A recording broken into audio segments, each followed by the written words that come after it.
MXRF11, o fundo de ativos imobiliários com lastros no mercado imobiliário da XP Asset. Vamos ler o relatório de abril de 2025, publicado agora, no dia 9 de junho de 2025. Continuar o acompanhamento do fundo aqui no canal. Esse será o tema do nosso vídeo de hoje. Está aí o fundo que iniciou as operações em 2012, tem um patrimônio líquido total de 4 bilhões, 1.290.000 cotistas, a última distribuição 10 centavos por cota, veremos adiante. Na data que eu gravo aqui com vocês, o MXRF11 cotado a R$ 9,42, dentro do valor patrimonial, uma variação positiva nos últimos 12 meses de 4,32%. A cotação lá em dezembro chegou aos R$ 8,34, desde então buscou uma recuperação, inclusive chegando lá aos R$ 9,56, mas agora segue aí aos R$ 9,42, isso porque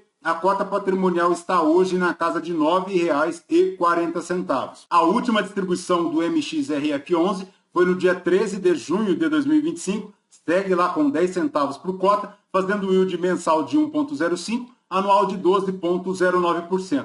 Investindo R$ 1.000 a 2 anos em MXRF11, o cotista teria hoje R$ 1.103, já considerando o reinvestimento dos dividendos. Apesar desta recuperação no mercado secundário, o MXRF11 se encontra inferior ao CDI e também inferior ao IFIX. Então, ponto de atenção aqui é a rentabilidade do MXRF11, porque no período, segundo o investidor 10, ele deu uma rentabilidade de 10,3%, o CDI de 24,64%, o IPCA de 9,54%, o Ibovespa de 17,58% e o IFIX de 11,28%. Então, em todo este período, o MXRF11 superou apenas o IPCA. Ponto de atenção aí também é a rentabilidade por parte do cotista. Continuando aqui no relatório, pessoal, a gestão comenta aqui que no book de CRIs foram integralizadas no mês 15.260.000 em novas tranches de operações já existentes no fundo. Já em relação ao book de permutas financeiras, foram realizados novos aportes em investimentos já existentes em um montante total aí de R$ 6.390.000. E por fim, no book de FIIs não ocorreram movimentações relevantes no período. Os rendimentos ao período, segundo aqui o regime caixa, foram de 10 centavos por cota, totalizando 44 milhões. O destaque fica para o book de CRIs, com um resultado caixa de 38 milhões, enquanto o book de FIIs, um resultado de 5.490.000, e o book de permutas, um resultado de 3 milhões. Ao final de todas estas movimentações, segundo a gestão, o caixa seguido pelo fundo e dos meses de inflação, ou seja, aquela inflação acruada, o fundo possui uma reserva acumulada de correção monetária na ordem de 29 milhões, o equivalente a 6 centavos por cota. Então, nesta reserva de 6 centavos por cota, já conta aí com caixa e também uma inflação acruada dentro do fundo. Em relação à distribuição de 10 centavos por cota, realizada agora no dia 15/5, o equivalente a 108,39% dos TDI no período, já livre de impostos, ou ainda 127% dos TDI com a remuneração bruta de 15% de impostos. Em relação à DRIA do fundo, 47.387.000 foram as receitas,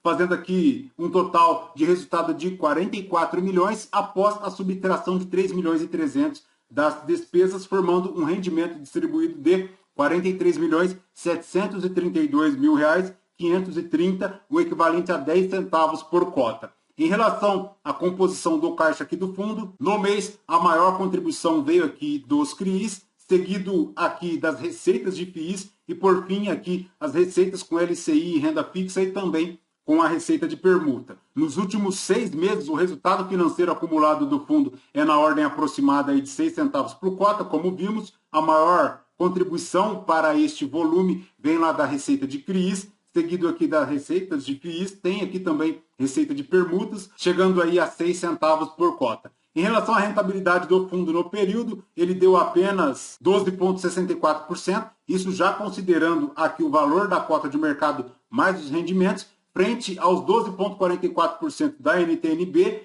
frente também aos 12,23% do IFIX. Em relação à taxa interna de retorno aqui do fundo, a cota patrimonial a R$ 9,40 e a cota mercado a R$ 9,20, ele deu um ganho de capital aí de 0,44, uma taxa interna de retorno bruta de 1,42, frente à NTN-B, que foi de 3,20, ao IFIX, que foi de 3,01, uma diferença frente à NTN-B negativa de 1,78% e uma diferença frente ao IFIX negativa também de 1,59%. No mercado secundário, como vimos, a cota segue lá aos R$ 9,40, formando um total aí de volume negociado no mês de abril de 2025 de 222 milhões. Em relação aqui à composição da carteira do fundo, ele tem 80,1% em CRIs, 12% em FIIs, 6,6% em permutas financeiras e 1,3% em caixa. Na carteira indexada ao CDI, correspondente a 12% do PL aqui do fundo, ele tem uma taxa média de aquisição de 2,69 e uma taxa média de marcação a mercado ao ano de 2,8. Já na indexação de IPCA e INCC, correspondente a 76% aqui do book do fundo, ele tem uma taxa média de aquisição de 8,66,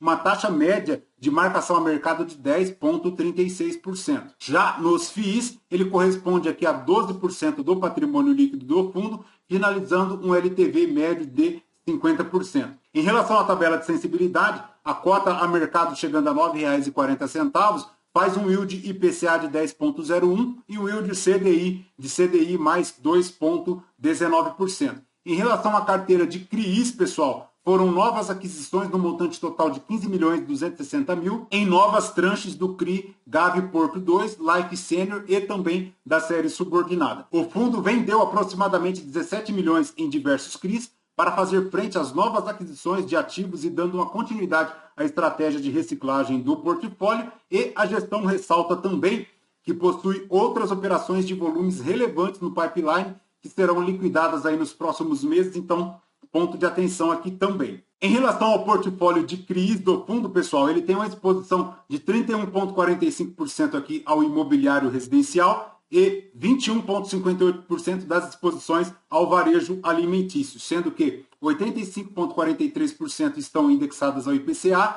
14,54% ao CDI, formando aí 89,12% para a série única, com 1% agora vencendo em 2025, uma duration aproximada de 2% também agora para 2025.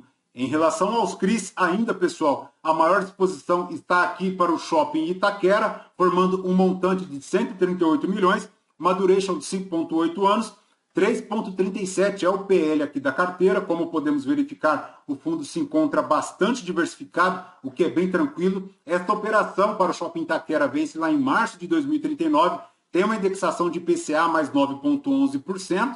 E de todas estas operações, pessoal, que se aproximam aí a casa de 50 CRIs aproximadamente, 4 deles estão vencidos. O primeiro é o CRI lá da Hart, que, segundo a gestão, após o vencimento da operação e exclusão das garantias, o fundo deteve uma participação lá no edifício Oceanic, lá em Santos. Em relação ao CRI da Urbiplan Mezanino, em abril de 2018, a Urbiplan entrou com pedido de recuperação judicial, que foi aprovado, e a RJ segue tramitando normalmente, sem grandes movimentações positivas aqui para o MXRF11.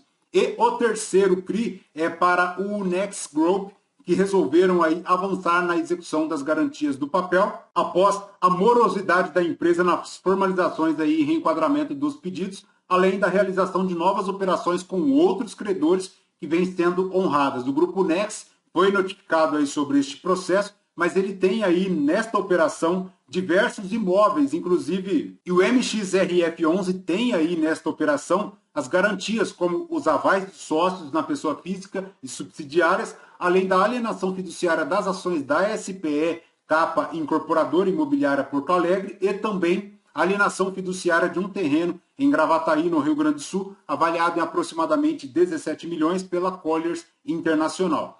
Segundo a gestão, ela ressalta também que não há nenhum impacto nos rendimentos do fundo, dado que a empresa já se encontra inadimplente há mais 2 anos, como vimos inclusive no último vídeo do fundo aqui no canal. Perfeito, pessoal? De MXRF11 é basicamente isso. Bora continuar acompanhando o fundo. Ele segue aí bem tranquilo em relação à diversificação das operações, destravando pequenos lucros aí para o cotista, com uma reserva hoje na casa de 6 centavos por cota. Mas apesar desta movimentação com a compra e com a venda de ativos, fazendo a reciclagem da carteira, a rentabilidade do fundo ainda segue um pouco aquém daquilo que o mercado espera. Isso porque ela supera apenas o IPCA em pequena medida, então ponto de extrema atenção por parte do cotista é a rentabilidade aqui do MXRF11, perfeito? Lembrando que este vídeo não é a recomendação de compra ou de venda de nenhum dos ativos aqui mencionados. Aos novos inscritos, bem-vindos. Você que permanece conosco, muito obrigado por isso também. E você que ainda não é inscrito, considere se inscrever, deixe seu like, seu joinha, porque tudo isso nos fortalece aqui na produção de conteúdos,